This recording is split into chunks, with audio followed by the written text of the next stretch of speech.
Welcome to Angels online platform.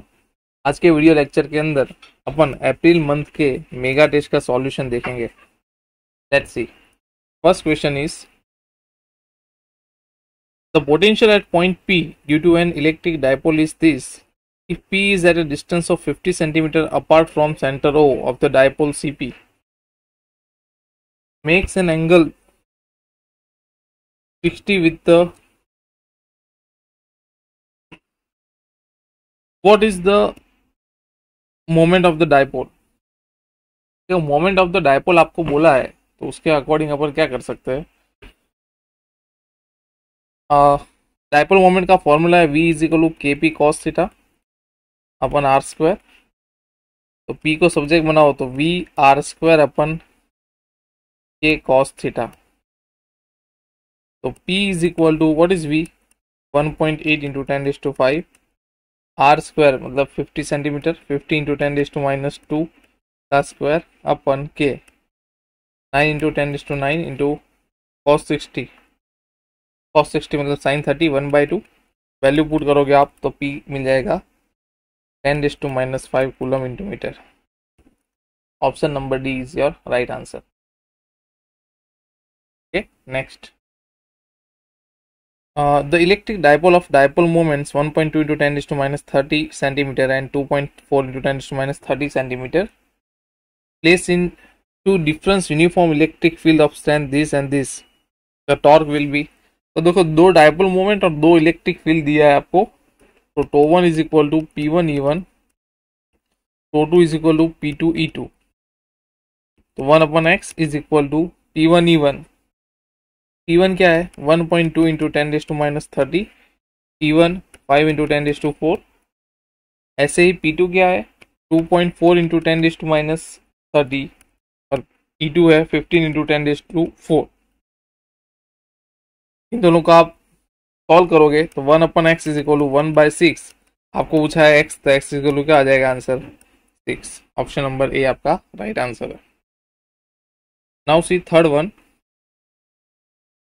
Third में क्या बोला है आपको, how much positive charge is there in the cup of 250 gram. Illustration है टेक्स्ट बुक का। 150 ग्राम वाटर में कितने पॉजिटिव चार्ज रहेंगे। तो अपन पहले सबसे पहले वाटर मतलब H2O, उसका मॉलिक्यूलर मास कितना होता है 18 ग्राम होगा। तो 18 ग्राम ऑफ वाटर के अंदर 6.02 इंटू 10⁻23 मॉलिक्यूल्स है। तो 250 ग्राम ऑफ वाटर में कितने n is equal to 250 into 6.02 into 10⁻23 divide by 18। आपको n मिल जाएगा। तो q is equal to n into E.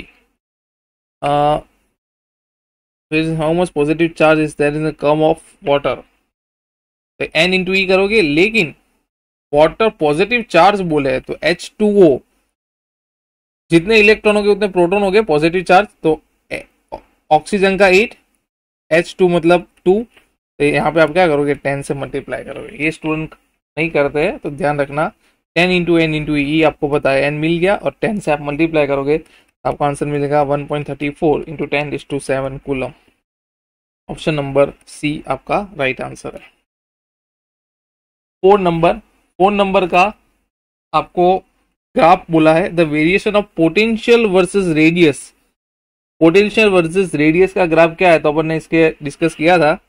V inside constant रहेगा और फिर डिक्रीज रहेगा। ऑप्शन नंबर सी आपका राइट आंसर है। क्वेश्चन नंबर 5 में क्या बोला है,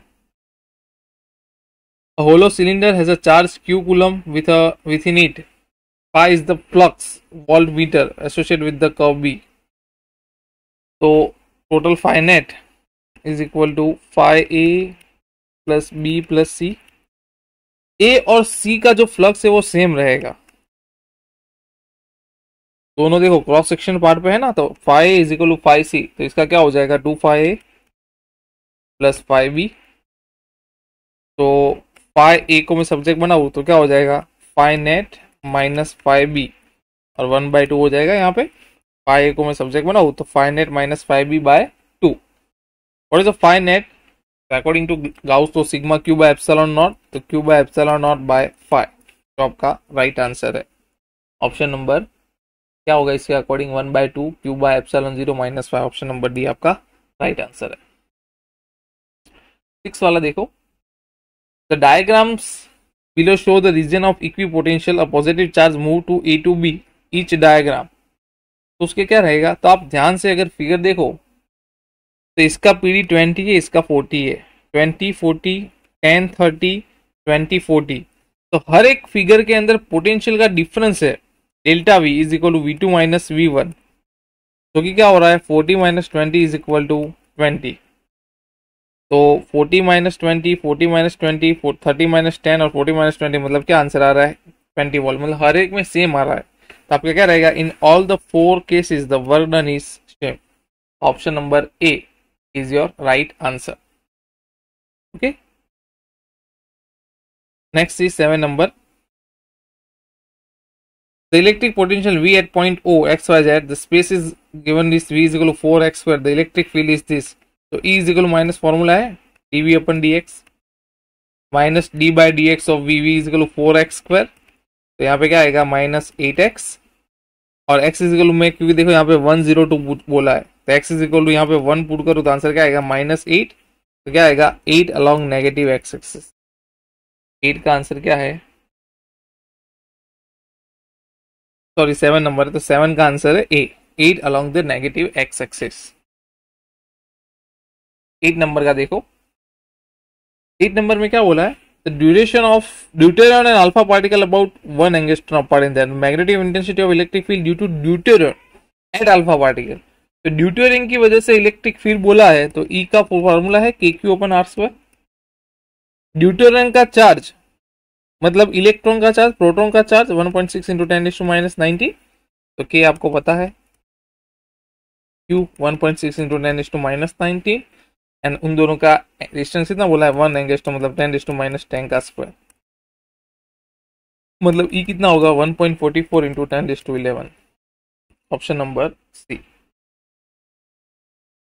now see 9 number, an electron enters between two horizontal plates separated by 2 millimeter and the equipotential is this, the force is F is equal to QE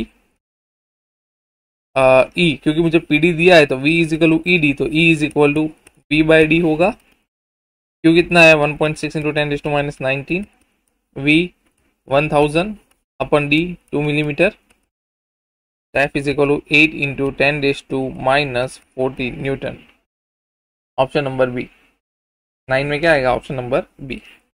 alpha particle की वजह से बोलता तो यहाँ पे 2E हो जाता, तो चार्ज है ये क्या हो जाता 2E हो जाता। यहाँ ड्यूटेरियम की वजह से बोला इसलिए क्या आएगा E आएगा 1.6 इंटू 10⁻⁹। चलो 10 वाला इंपॉर्टेंट क्वेश्चन है, कई बार एग्जाम में हो गया, उसमें एंगल बनाने में ध्यान रखना। A ball B hangs from a silk thread which is make an angle theta with large conducting plate P as shown in the figure. The surface charge density of the sheet is proportional to। तो यहाँ पे देखो ये Bob जो है यहाँ से यहाँ पे आए तो डाउनवर्ड तो mg लगेगा, इलेक्ट्रिक फील्ड की डायरेक्शन में इसलिए यहाँ पे QE जितना फोर्स लगेगा। अब यहाँ पे मैं एक हॉरिजॉन्टल लाइन ड्रॉ करूँ, ये थीटा है तो ये भी थीटा रहेगा, तो ये वाला क्या हो जाएगा T cos थीटा और ये वाला T sin थीटा। इसको आप टेबल करो तो T sin theta is equal to QE upon T cos theta is upon mg। T का side upon cos tan theta is equal to QE upon mg।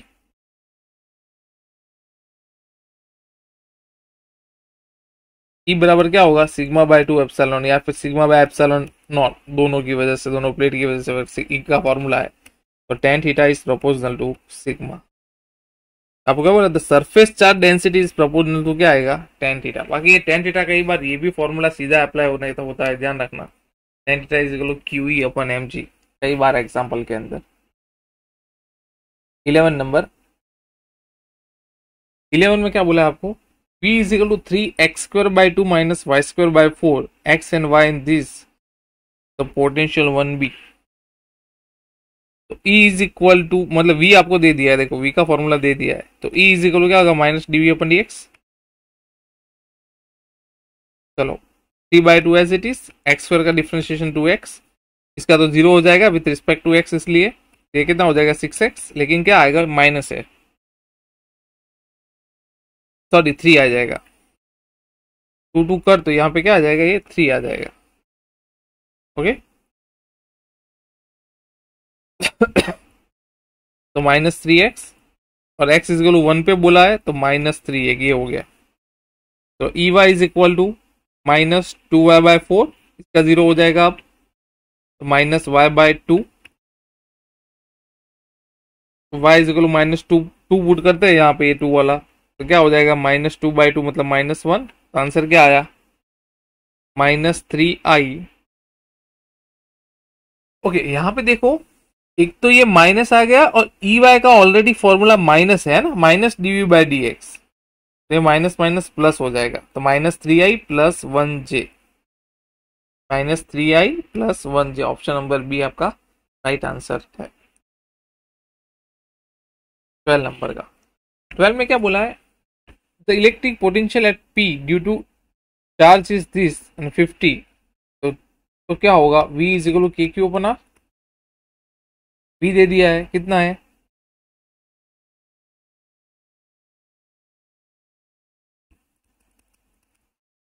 5 10⁻⁹, K 9 × 10⁹, sorry V आपको दे दिया है 50,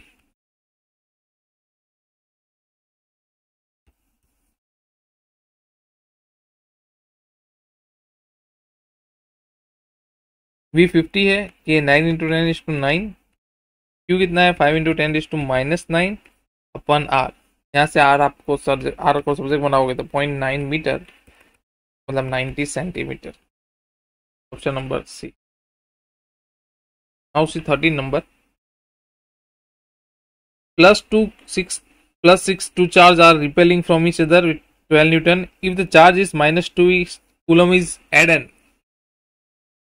If each charge is given -2 coulomb, then the value of the force, तो यहाँ पे सीधा answer समझ में आ रहा है 0 होगा, क्योंकि +2 एंड +6 है। अब -2 आप इसको दोगे, यहाँ पे भी मान लो -2 देते हो, तो ये चार्ज क्या हो जाएगा 0 और ये होगा 4, 0 × 4 करना ही पड़ेगा फोर्स में, तो 0 × 4 क्या आएगा आंसर 0, तो आंसर क्या आएगा 0, new force will be 0। Okay चलो नेक्स्ट 14 नंबर, 14 में क्या बोला है, number of electrons in 1 coulomb of charge, तो Q is equal to n e, N is equal to Q/E होगा। Q कितना बोला है 1 कूलम ऑफ चार्ज, E 1.6 × 10⁻⁹, 1/1.6 मतलब 0.625 × 10⁻⁹, तो 6.25 × 10⁻18 इलेक्ट्रॉन्स, ऑप्शन नंबर बी आपका राइट आंसर है। Which of the following the dimension of volt, V is equal टू W/Q, W मतलब joule per coulomb, joule per coulomb होगा, डायमेंशन ऑफ वॉल्ट मतलब, okay 16 में क्या बोला है, an electron falls from the rest to vertical distance, एक electron h height से नीचे की ओर आ रहा है, upward electric field, the direction of electric field is now reverse, पहले ऐसी कंडीशन है, अब इलेक्ट्रिक फील्ड की डायरेक्शन पहले अपवर्ड है, अब इलेक्ट्रिक फील्ड की डायरेक्शन डाउनवर्ड कर दे, and proton is allowed to fall from, तो ये आपका इल्यूस्ट्रेशन हो गया, एक बार इलेक्ट्रॉन और एक बार प्रोटॉन को आप नीचे आने दो, तो time of the fall electron in comparison the time of the fall of the proton, electron के कंपैरिजन में प्रोटॉन टाइम क्या रहेगा, the time of the fall of electron in comparison to the time of fall of the proton, तो इसमें क्या रहेगा time of the electron, तो अपने को पहले तो ये बताना चाहिए mass of electron is less then mass of proton, बराबर है, इलेक्ट्रॉन हेवियर है मतलब प्रोटॉन हेवियर है, तो H का फॉर्मूला है H is equal to 1/2 AT², H is equal to 1/2 A is equal to QE/m लिख दूं इंटू T², तो मैं T² को सब्जेक्ट बनाऊं तो मास यहाँ पे चला जाएगा, तो T is proportional to √m होगा, तो जिसका मास कम होगा वो टाइम भी कम ही लेगा. The time of fall of the electron is comparison is smaller to proton. Okay, next one. Next में क्या बोला है देखो 17 नंबर में. Which of the following figure show the correction equipotential surface. तो ये फिगर अपन ने देखी थी. अगर दो सेम चार्ज है, प्लस प्लस या माइनस माइनस, तो एक टाइम के बाद उसका इक्विपोटेंशियल क्या हो जाता है, सेम हो जाता है. आंसर क्या आएगा, ऑप्शन नंबर ए. देखते ही पता चलता है ये वाला. 18 देखो. A hollow metal sphere of radius r is uniformly charged. The electric field due to the sphere at a distance r. तो इलेक्ट्रिक फील्ड का क्या रिलेशन है. Electric inside is zero and outside is proportional to 1/r. तो ऐसा कुछ graph मिल रहा था. Inside zero है और उसके बाद क्या होगा, डिक्रीमेंट का होगा. ये R is equal to R पे है. तो आप देखो उसके according zero as increase from R, R less than R के लिए zero and R greater than R के लिए क्या होगा, 1/r के अकॉर्डिंग डिक्रीज होता जाएगा. तो ऑप्शन नंबर बी आपका राइट आंसर है. Two isolated metallic sphere of radius this and this equal to equal charge, then the ratio of charge density on the surface of the sphere will be. So sigma is equal to q upon A, area मतलब pi R square. तो sigma 1 upon sigma 2 is equal to r2 square upon r1 square होगा. Sigma 1 upon sigma 2 is equal to r2 square upon r1 square, मतलब 4/2 का square, मतलब 2/1 का square, मतलब क्या होगा 4/1. ऑप्शन नंबर बी आपका राइट आंसर है. An electric dipole with dipole moment is this. Calculate the magnitude of the torque. Rho is equal to P sine theta. तो आपको टॉर्क फाइन करना है. पी दे दिया है, पी 4 × 10⁻⁹. इलेक्ट्रिक फील्ड क्या है 5 × 10⁴. Sine theta 1/2. कितना हो जाएगा लास्ट में 10⁻⁴ न्यूटन इंटू मीटर. पावर वावर आप कर दोगे तो ऑप्शन नंबर सी आपका right answer. Question number 21. Focal length of convex lens of refractive index 1.5 is 2 centimeter. Focal length of lens when immersed in liquid of refractive index of 1.25 will be blank centimeter. Friends यहाँ पे आपको convex lens की air medium में focal length दी हुई है 2 centimetre और convex lens की जो रिफ्रैक्टिव इंडेक्स है वो दी है आपको 1.5. आपको लिक्विड में उसकी फोकल लेंथ पता करनी है जिसकी रिफ्रैक्टिव इंडेक्स है 1.25. तो यहाँ पे हम लेंस मेकर्स फार्मूला लगाएंगे. इसके अकॉर्डिंगली हमारे दो इक्वेशन बनेंगे. अगर एयर मीडियम में इक्वेशन लिखें वो होगा 1/FA is equal to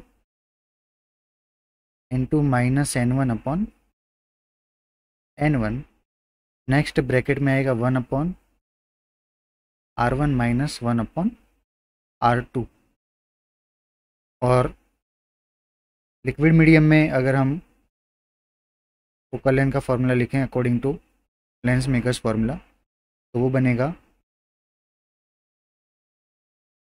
N2 minus N3/N3. Next bracket में 1/R1 माइनस 1/R2. ओके, इसको हम FL बोल देते हैं. ठीक है, चलिए अभी इन दोनों इक्वेशंस का रेशियो लेना है. तो ये हो जाएगा FL divide by FA is equal to N2 minus N1/N1 multiply N2 minus N3/N3. अब इसमें आपको FL फाइंड करना है. उसके लिए FA आपको दे रखा है 2 सेंटीमीटर. N2 मतलब कि लेंस की रिफ्रैक्टिव इंडेक्स जो कि 1.5 दी हुई है. N1 तो एक्चुअली एयर की रिफ्रैक्टिव इंडेक्स है जो कि हम 1 कंसीडर करते हैं. और N3 जो है वो लिक्विड की रिफ्रैक्टिव इंडेक्स है जो कि आपको 1.25 दी गई है. ये सारी वैल्यूज पुट कर अगर आप सिंप्लीफाई करोगे तो आपको लिक्विड मीडियम में फोकल लेंथ है वो मिल जाएगी 5 सेंटीमीटर. स्टूडेंट्स, तो I hope you can understand the question. Next question number 22 देखते हैं. 22 में आपको दिया हुआ है the convex lens of focal length 80 cm and concave lens of cm are combined together what will be their resulting power. तो दो lens हैं, एक कन्वेक्स एक कनकेव, इन दोनों को कंबाइन किया हुआ है, तो इनकी इक्विवेलेंट फोकल लेंथ का फॉर्मूला हम जानते हैं क्या होता है, 1/f is equal 1/f1 plus 1/f2।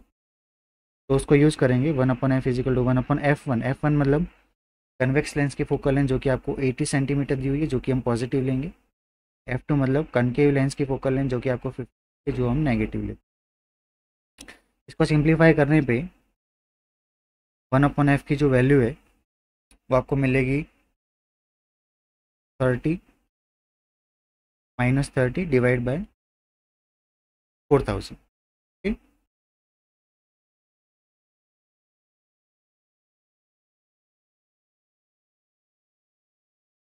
क्या आ जाएगा 4000। सिंप्लीफाई करोगे आप तो 0 0 कैंसिल आउट हो जाएगा, और यहाँ पे हमें पावर फाइंड करने को बोला है, तो पावर का फॉर्मूला हम जानते क्या होता है 1/f। बट यहाँ पे सिंपली आपको क्या करना पड़ेगा, पावर गेट करने के लिए तो वैल्यू उसको 100 से मल्टीप्लाई करना पड़ेगा। एफ की वैल्यू आपको सेंटीमीटर में दी गई, ठीक है। मीटर में कन्वर्ट करने के लिए हम क्या करते हैं, सिंपली उसको 100 से डिवाइड करेंगे, बट उसको मल्टीप्लाई करना पड़ेगा। पावर फाइंड एफ डिवीज़न में आ जाएगा 400, 0 से 0 कैंसिल हो जाएगा, पावर आपको मिलेगा -3/4 मतलब कि 0.75 यूनिट इसका आता है डायोप्टर का। जो आंसर है वो क्या रहेगा -0.21 का जो हमारा आंसर रहेगा 3। नेक्स्ट देखते हैं 23। Convex lens is dipped in liquid whose refractive index is equal to the refractive index of lens, then its focal length will। तो देखिए अगर कन्वेक्स लेंस को हम उतनी ही रिफ्रैक्टिव इंडेक्स के लिक्विड में इमर्ज करते हैं तब क्या होता है, तो कन्वेक्स लेंस उसमें डिसअपियर हो जाता है, मतलब कि वो एज अ एक ग्लास प्लेट की तरह एक्ट करने लगता है, ओके, प्लेन शीट की तरह। और वो अगर प्लेन शीट की तरह एक्ट करेगा, इसमें हमारी जो फोकल लेंथ है वो क्या हो जाती है स्टूडेंट्स, इनफाइनाइट हो जाती है। बारे में क्लास में भी हुआ है, तो इसके अकॉर्डिंगली जो आंसर है क्या रहेगा, ऑप्शन ए। देखते हैं क्वेश्चन नंबर 24। इसमें दिया हुआ है an equiconvex lens is cut into two halves along first XO X dash and YO Y dash as shown in figure, let F dash and F double dash be the focal lengths of the complete lens of each half in case 1 and of each half in case 2 respectively। use the correct statement from the following। यहाँ पे आपको जो lens दे रखा है उसकी focal length आपको बोला है F है। अब इससे हमें कट करना है, पहले XO X dash एक्सिस के रिस्पेक्टिवली कट करेंगे, तो वो दोनों जो हाफ है वो आपको कुछ इस तरह से दिखाई देंगे। एक हाफ ऐसा होगा और नेक्स्ट हाफ तरह से होगा। तो इस केस में देखिए कि उसका जो कर्व है उसमें कोई चेंज नहीं हो रहा है, मतलब कि फोकल लेंथ में भी कोई चेंज नहीं होगा। तो किसी एक पार्ट की फोकल लेंथ हम बोले एफ डैश, तो वो कितनी रहेगी, एफ ही रहेगी स्टूडेंट्स, इसमें कोई चेंज नहीं होने वाला। और अगर हम इसको Y O Y dash axis के रिस्पेक्टिवली कट करते हैं तो जो शेप्स है वो कुछ इस तरह से दिखाई देंगे आपको, लाइक दिस। मतलब हर एक शेप अब एक प्लेनो कन्वेक्स लेंस की तरह एक्ट करने लगेगा। तो उसमें से किसी एक लेंस की फोकल लेंथ हम गेट करें लेंस मेकर्स फार्मूला लगा के। लेंस मेकर्स फार्मूला अपना 1/f is equal to n2 - n1/n1 r1 - 1। यहाँ पे मान लेते हैं कि बाहर का जो मीडियम है वो एयर है और लेंस के मटेरियल की रिफ्रैक्टिव इंडेक्स n है, तो ये हो जाएगा n-1 in bracket 1/r1 - 1/r। r1 की जगह हम जो कर्व्ड सरफेस उसकी रिफ्रैक्ट रेडियस ऑफ कर्वेचर ले लेते हैं, माइनस दूसरी जो सरफेस है वो कैसी हो गई है, यहाँ पे प्लेन हो गई है। प्लेन सरफेस के जो रिफ्रैक्टिव रेडियस ऑफ कर्वेचर है हम क्या लेते हैं students, infinite.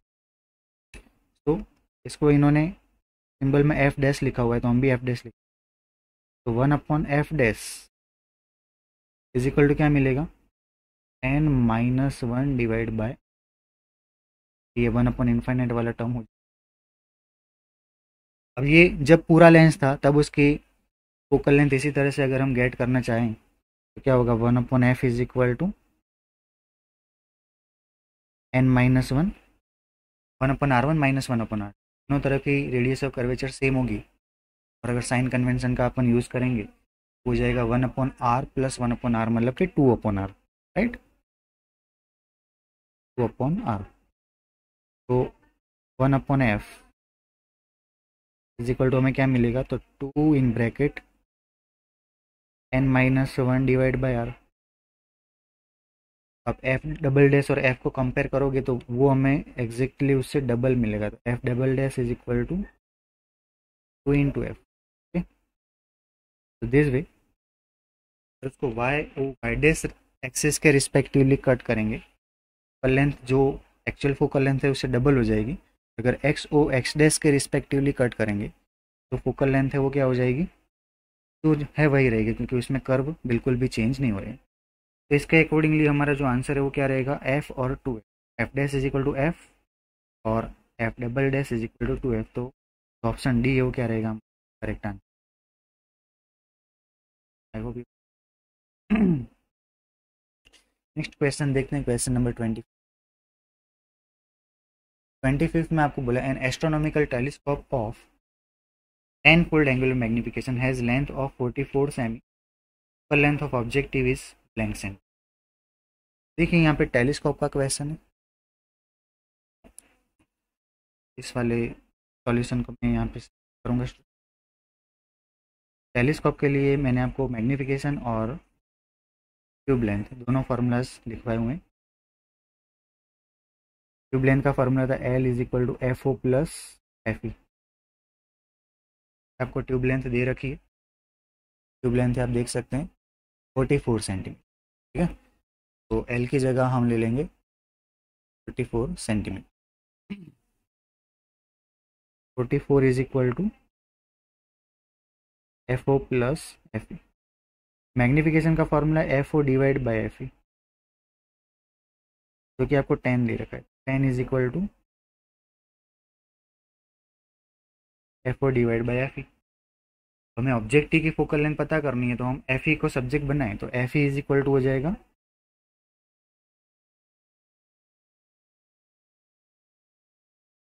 F E is equal to हो जाएगा एफ ओ बाई 10।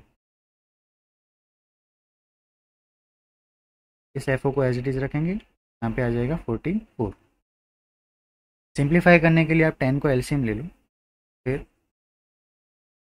सिंप्लीफिकेशन करोगे, फाइनली आपको जो एफ ओ की वैल्यू है मिलेगी 40 सेंटीमीटर। अकॉर्डिंगली हमारा जो ऑप्शन बी है वो करेक्ट आंसर रहेगा। नेक्स्ट देखते हैं, boy is trying to start fire by focusing sunlight on piece of paper using an equiconvex lens of focal length 10 semi. The diameter of sun is given. Its mean distance from the earth is given. आपको पता करना है कि जो सन की image बनेगी उसका diameter. तो देखिए स्टूडेंट्स, इस केस में हम रे डायग्राम ड्रॉ करें तो इस तरह से होगा। ये हमारा कन्वेक्स लेंस है, मान लो ये एक्चुअल सन है,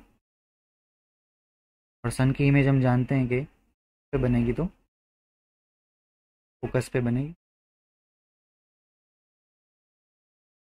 जो इमेज है उसका डायमीटर आप डी मान लो, सन का एक्चुअल डायमीटर कैपिटल डी मान लो। सन से जो लेंस का डिस्टेंस है वो कितना होगा, तो सन और अर्थ के बीच के डिस्टेंस जितना होगा, और लेंस से उसकी इमेज का जो डिस्टेंस है वो कितना होगा, तो फोकल लेंथ एफ के इक्वल होगा। इस सन इन्फिनिटी पे है तो इमेज कहाँ पे बनेगी, बस एफ पे बनेगी। यहाँ पे आप देख सकते हो ये अपोजिट एंगल्स हैं, ये और ये, तो दोनों के इक्वेशन सेम होंगे। तो आप अल्फ़ा बोल दो, इसको आप बीटा बोल दो। तो अल्फ़ा का फॉर्मूला बनेगा ए बाय आर, आर का अपॉन रेडियस के अकॉर्डिंगली। बीटा का फॉर्मूला बनेगा डी बाय एफ। में आपको डी फाइंड करना है, तो डी को आप बना दो सब, डी इज इक्वल टू जाएगा D into F on are.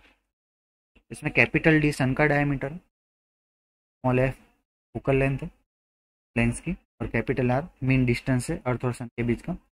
सारी वैल्यूज पुट कर अगर आप सिंप्लीफाई करोगे तो आपको आंसर मिलेगा 9 point multiply 10 to the power minus metre. Friends, इसको अकॉर्डिंगली हमारे जो ऑप्शन है वो करेक्ट आंसर। बात देखते हैं क्वेश्चन नंबर 27 में लिखा हुआ है by convex lens has radius of curvature of magnitude 20 semi. Which one of the following option describe best the image formed by an object of height 2 semi placed 30 semi from the lens? देखिए students, यहाँ पे lens की refractive index आपको specify नहीं की हुई है। हम जानते हैं कि लेंस किससे बना हुआ होता है, ग्लास से, तो उसकी रिफ्रैक्ट क्या लेते हैं 1.5। ठीक, यहाँ पे आप सबसे पहले लेंस मेकर्स फार्मूला लगा के उसकी फोकल लेंथ गेट कर लो। Lens makers formula f is equal to n2 minus n1 divide by n1 bracket में 1/r1 माइनस 1/r2।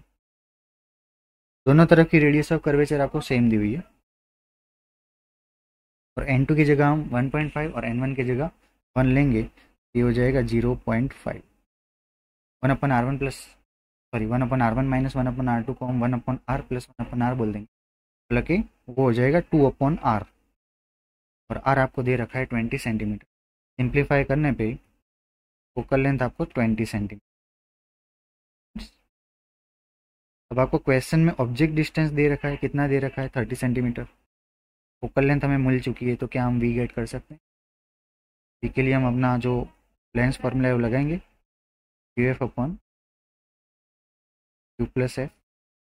इसमें U और F की जो वैल्यूज आपको क्वेश्चन में दे रखी है वो पुट करेंगे, तो हमारा जो आंसर है वो मिलेगा प्लस 60 सेंटीमीटर। मतलब कि इमेज हमें राइट साइड में, लेंस के राइट साइड में 60 सेंटीमीटर डिस्टेंस। राइट,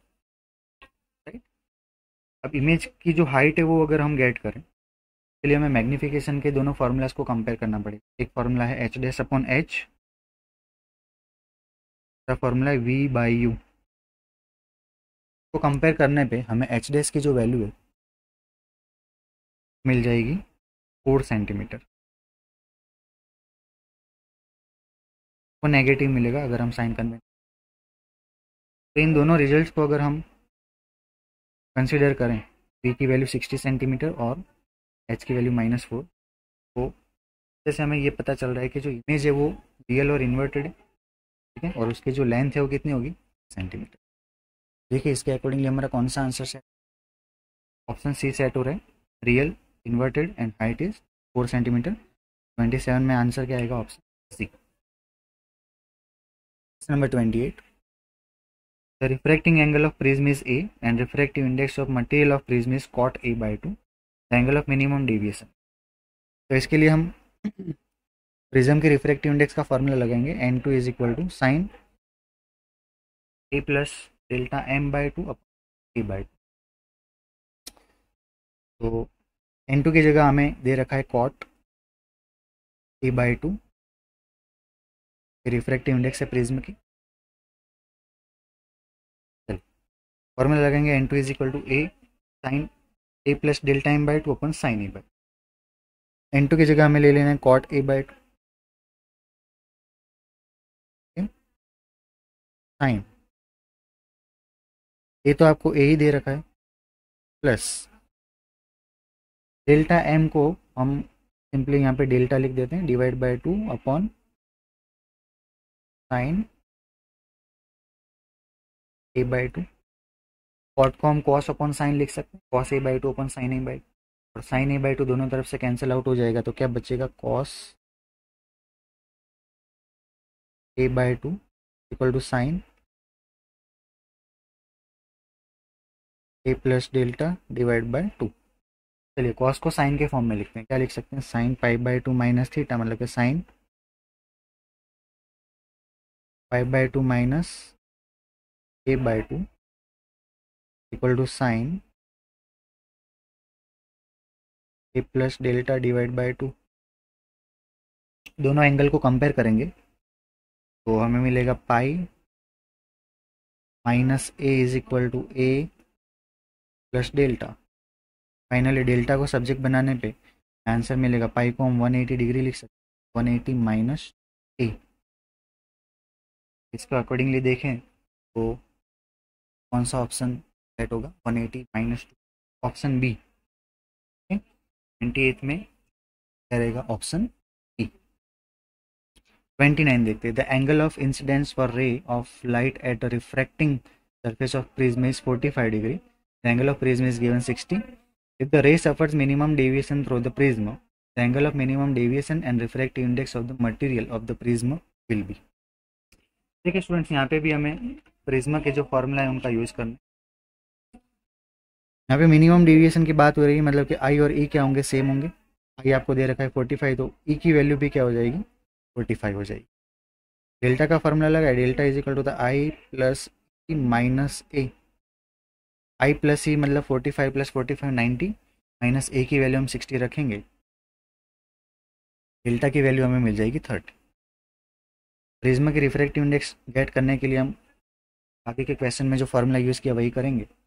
तो उसमें sine A plus delta M by two, मतलब ए आपको 60 दिया हुआ है, डेल्टा में 30 मिला है, तो 60 प्लस 30 बाई टू मतलब हो जाएगा sine 45 upon sine A by two. Sine A की वैल्यू 60 है, डिवाइड बाई टू करोगे तो कितना हो जाएगा, बाई टू मतलब कि 30, तो यहाँ पे हो जाएगा साइन 30। सिंप्लीफाई करने पे आपको एन टू की जो वैल्यू है वो मिलेगी अंडर रूट 2।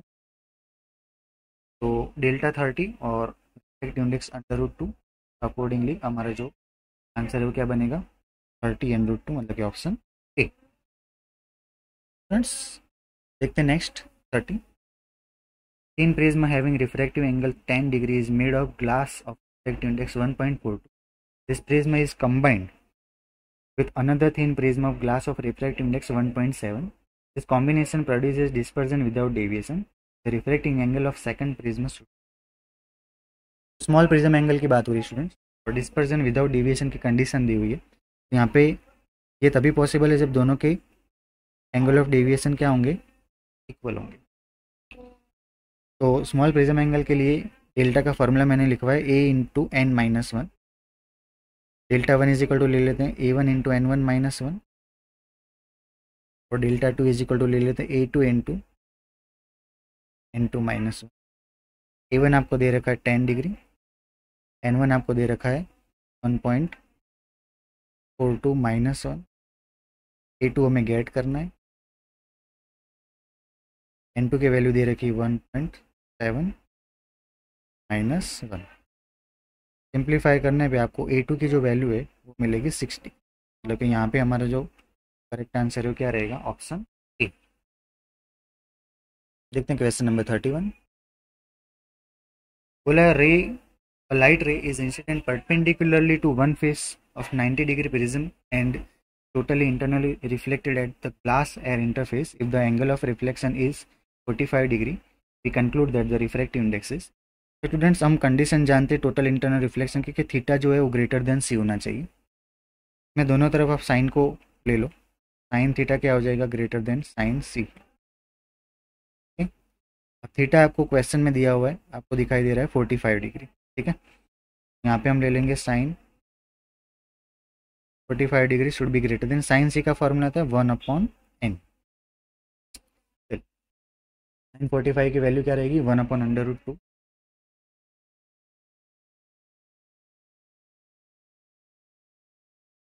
सिंबल लगेगा greater than 1/n, n greater than क्या हो जाएगा, अंडर√2। मतलब कि जो मीडियम के रिफ्रैक्टिव इंडेक्स है वो क्या होने चाहिए, 2 से ग्रेटर होने चाहिए। इसके अकॉर्डिंगली हमारा जो ऑप्शन बी है वो क्या रहेगा, करेक्ट आंसर रहेगा। देखते हैं नंबर 32 में दिया हुआ है, रे is incident at an angle of incidence I on one surface of small angle prism, angle of prism A, and emerges normally from the opposite surface. If the refractive index of the material of the prism is mu, then the angle of incidence is nearly equal. आपको बोला है कि just surface से जो रे है वो normally emerge हो रहा है, मतलब कि यहाँ पे E की वैल्यू क्या हो जाएगी, 0 हो जाएगी। ठीक, तो अगर हम हमारा फॉर्मूला लगाएं डेल्टा एम का, formula delta M is equal to A into minus, यहाँ पे n की जगह आपको म्यू दे रखा है, हम म्यू ले लेते हैं, म्यू माइनस।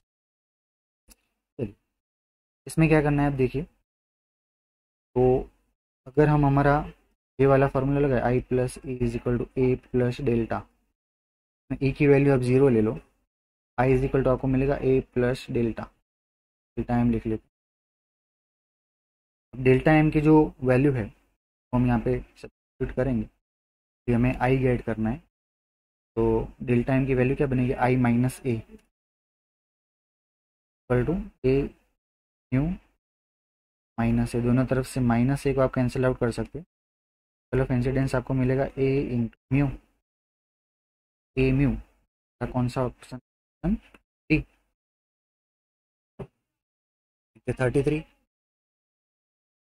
33 में दिया हुआ है, biconvex lens has radius of curvature 20 cm each, the resistive index sorry refractive index of the material of the lens is 1.5, the power of the lens. Friends यहाँ पे हम लगाएंगे lens makers formula, 1/f is equal to n2 minus n1/n1 bracket 1/r1 minus 1/r2। चलिए n2 आपको 1.5 दिया है, बाहर का मीडियम हम एयर कंसिडर n1 1 ले लेंगे तो ये हो जाएगा 0.5। दोनों तरफ की रिफ्रैक्टिव इंडेक्स सेम, तो मान लो 20 एक प्लस 20 एक माइनस 20, तो यहाँ पे हो जाएगा 2/20, f इज इक्वल टू हमें मिलेगा 20 सेंटीमीटर। जैसे आपको पावर फाइंड करने को बोला है तो f को गेट करने की जरूरत नहीं, हम यहीं से सिंप्लीफाई कर सकते हैं, 1/f इज इक्वल टू आएगा 1/20, और इसको आप 100 से मल्टीप्लाई कर दें क्योंकि पावर का यूनिट है डायप्टर और डायप्टर होता है मीटर इनवर्स में, ठीक है।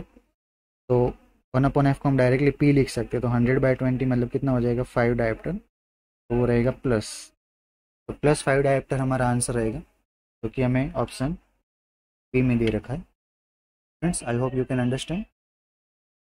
नंबर 34 देखते हैं, इसमें आपको एक फिगर दी हुई है और बोला है कि calculate the focal length of given lens if the magnification is -0.5 in semi मतलब कि आपको आंसर सेंटीमीटर में गेट करना,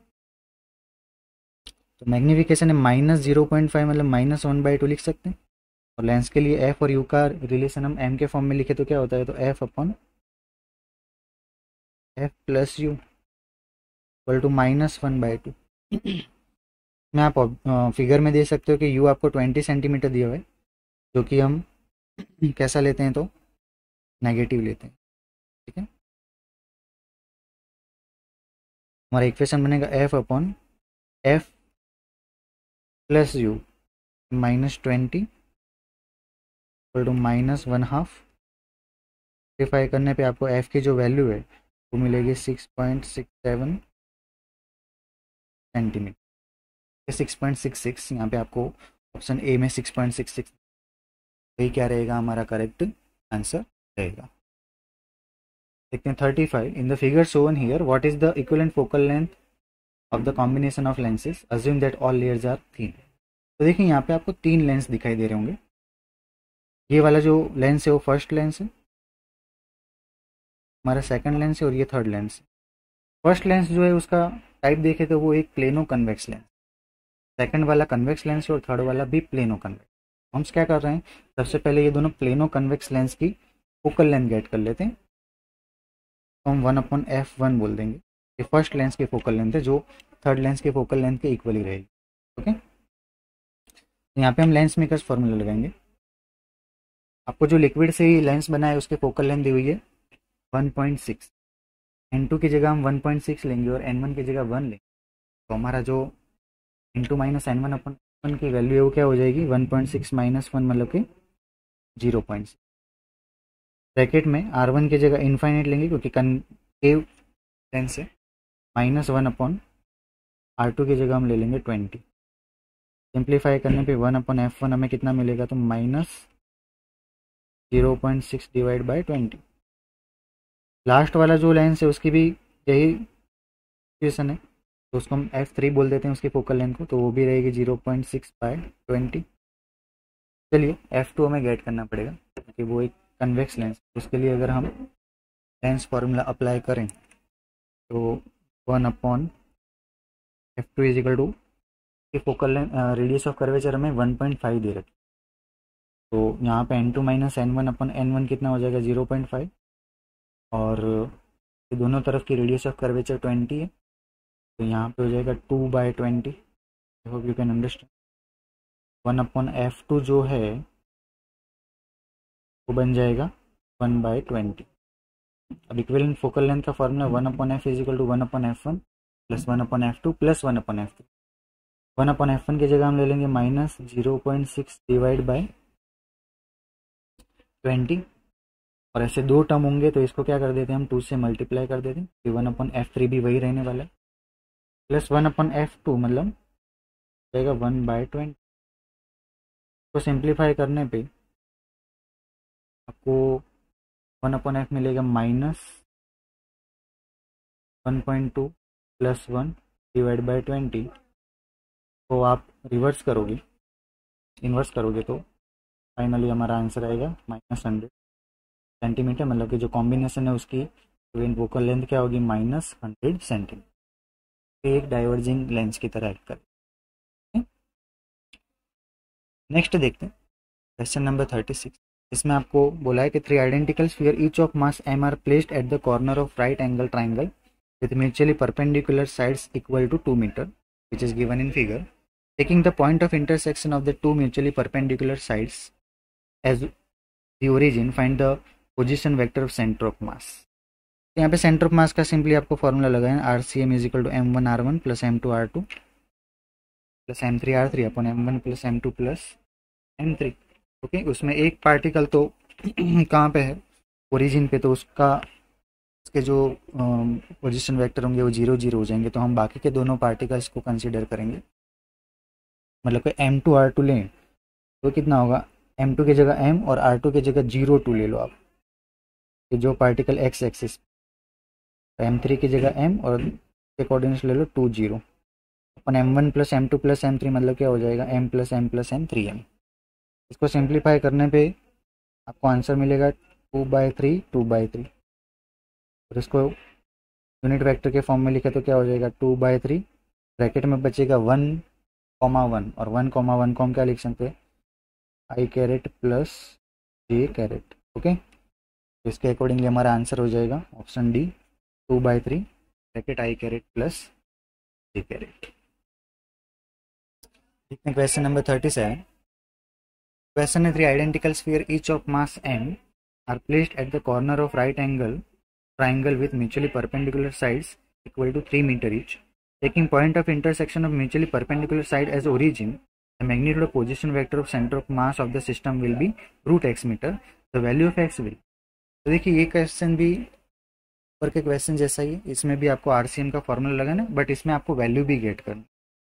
ठीक है, तो RCM का फॉर्मूला आप लगाओगे तो उसमें भी जो जिसके पोजिशन वेक्टर 0 0 उसको हमें कंसिडर नहीं करना है, इसके अलावा के जो पार्टिकल्स हैं उनके पोजीशन वेक्टर को कंसीडर करना है। उसके अकॉर्डिंगली RCM की जो वेक्टर फॉर्म में वैल्यू है वो आपको 1 1 मिलेगी, और इसका आप मैग्नीट्यूड गेट करोगे तो वो आपको मिलेगा √1² प्लस 1² मतलब कि 2।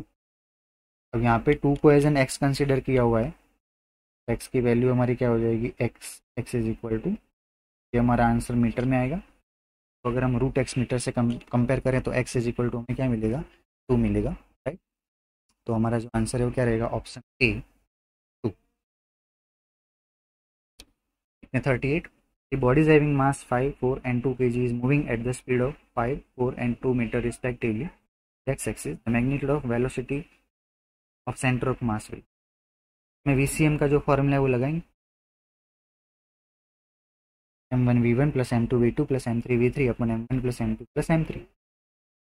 तो m1v1 मतलब 5 5 कितना हो जाएगा 25, m2v2 मतलब हो जाएगा 4 4 16, m3v3 मतलब क्या हो जाएगा 2 2 4, और m1 plus m2 plus m3 मतलब 5 प्लस 4 प्लस 2 मतलब कि 11। चलिए ऊपर का जो एडिशन है वो जाएगा 45 डिवाइड बाई 11, जो आंसर है वो अप्रोक्सीमेटली हमें 4 मीटर पर सेकेंड। ऑप्शन बी हमारा correct answer.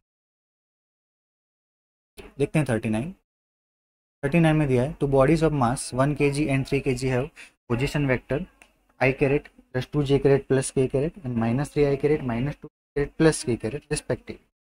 Magnitude of position vector of centre of mass of this system will be similar to the magnitude of the vector. चलिए इसका सेंटर ऑफ मास आप gate करिए RCM का formula लगा के, m1r1 plus m2r2 upon m1 plus m2। उसका accordingly हमारा जो आंसर है वो आएगा -2i caret -j caret plus k caret. चलिए इसका मैग्नीट्यूड क्या रहेगा students, mod of RCM will be equal to under root -2 square मतलब 4, -1 स्क्वायर मतलब 1, +1 स्क्वायर मतलब 1, मतलब हो जाएगा अंडर रूट 6। अब अंडर रूट 6 मैग्नीट्यूड जो आपको ऑप्शन में दे रखे वेक्टर से उसका उसमें से कौन से वेक्टर का होगा, तो देखिए फर्स्ट वेक्टर का ही √6 हो रहा है, आप देखेंगे तो under root 1 square plus -2 square plus 1 square मतलब √6, मतलब कि वही हमारा आंसर रहेगा। बाकी के ऑप्शंस को आप चेक करोगे तो उनके जो मैग्नीट्यूड है √6 के अलावा कुछ वैल्यूज आपको मिले, लेकिन हमारा जो आंसर है वो क्या रहेगा, ऑप्शन ए रहेगा। ओके स्टूडेंट्स, क्वेश्चन नंबर 40, इसमें बोला two particle which are initially at rest move towards each other under the action of the internal attraction if their speeds are v and 2v at any instant then the speed of center of mass of the system will be। देखिए students, यहाँ पे जो particles हैं वो अपने खुद के ही internal forces की वजह से एक दूसरे के पास आ रहे हैं, तो बाहर से कोई फोर्स नहीं लग रहा, मतलब कि जो नेट फोर्स है एफ नेट वो क्या है 0, और अगर एफ नेट 0 होगा तो आप जानते हो कि जो सेंटर ऑफ मास है वो अपनी पोजीशन चेंज नहीं करेगा। अगर centre of mass position change नहीं करे मतलब कि वो रेस्ट पे है, अगर वो रेस्ट पे होगा तो उसकी जो वेलोसिटी है वो क्या रहेगी 0। ये centre of mass, the velocity of centre of mass VCM will be equal to 0, तो इसके अकॉर्डिंगली जो आंसर है वो क्या रहेगा, ऑप्शन ए रहेगा। देखते 41, in rectangle ABCD BC is equal to 2AB the moment of inertia along which axis will be minimum. इसमें आपको 4 ऑप्शन दिए BC, AB, HF और EG। तो देखिए BC साइड के रिस्पेक्टिवली हम अगर मोमेंट ऑफ इनर्शिया गेट करेंगे IBC इज इक्वल टू, यहाँ पे आपको उसको एज अ रॉड ही कंसिडर करना है, तो रॉड के एंड में से जो एक्सिस पास होती है उसके लिए मोमेंट ऑफ इनर्शिया का फॉर्मूला होता है ml²/3। यहाँ पे हो जाएगा m, l की जगह हम ले लेंगे AB, और AB की वैल्यू हम l कंसिडर कर लेते हैं ml²/3। BC के रिस्पेक्टिवली जो मोमेंट ऑफ इनर्शिया क्या रहेगी ml²/3। अब AB के रिस्पेक्टिवली गेट करते हैं, तो AB के respective IAB is equal to m, L की जगह हम BC लेंगे परपेंडिकुलर साइड, तो BC क्या है ट्वाइस A, मतलब कि उसका स्क्वायर करने पे हो जाएगा 4l²। BC² is equal to 4AB², और AB को हम L बोल रहे हैं तो वो क्या हो जाएगा 4l², और डिवीजन में क्या आएगा 3, 4/3 ml²। के बाद देखते हैं HF के रिस्पेक्टिवली, HF ये रहा IHF, तो जब एक्सिस ऐसे सेंटर में से पास होती है रॉड के तब हमारा इक्वेशन बनता है ml²/12, तो ये हो जाएगा m, L की जगह BC लेंगे हम परपेंडिकुलर साइड, और BC की जगह 2AB का स्क्वायर करने में हो जाएगा 4AB², और AB की जगह हम क्या ले लेंगे L², और डिवीजन में क्या आएगा 12, 4 3 12 होता है, तो ये हो जाएगा ml²/3। और लास्ट EG ये रहा IEG, तो इसके लिए भी यही इक्वेशन बनेगा ml²/12। L की जगह हम परपेंडिकुलर साइड AB ले लेंगे जिसको हमने L कंसिडर किया, ये हो जाएगा ml²/12। तो आप कंपैरिजन करोगे तो सबसे लिस्ट जो मोमेंट ऑफ इनर्शिया है वो EG एक्सिस के रिस्पेक्टिवली मिल रही है हमें, मतलब कि हमारा आंसर है वो क्या रहेगा, option D EG। Question number 42 में आपको दिया हुआ है moment of inertia of a uniform circular disc about diameter is I, moment of inertia about an axis perpendicular to its plane passing through a point on its rim will। तो देखिए circular disc के diameter के respectively जो moment of inertia है वो I दी हुई है, जिसका फॉर्मूला हम लिखते हैं mr² / 4, जिसको हम I से रिप्रेजेंट करेंगे क्वेश्चन के अकॉर्डिंगली, तो mr² इज इक्वल टू क्या हो जाएगा 4I हो जाएगा। अब हमें कौन सी एक्सिस के रिस्पेक्टिवली पूछा है, इस एक्सिस के रिस्पेक्टिवली जो कि सेंटर में से पास होने वाली एक्सिस के पैरेलल है। तो इसके लिए हम I डैश का फॉर्मूला लगाएं तो I dash equal to I plus md²। I हम जानते हैं क्या होता है mr² / 2 प्लस md, मतलब दोनों एक्सिस के बीच का परपेंडिकुलर डिस्टेंस जो कि r दिया हुआ है, मतलब कि mr²।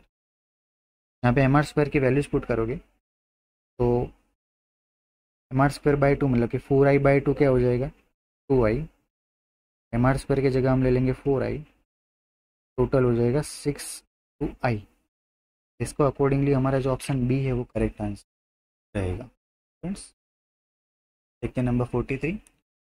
For identical thin rods, each of mass m and length l, form a square frame.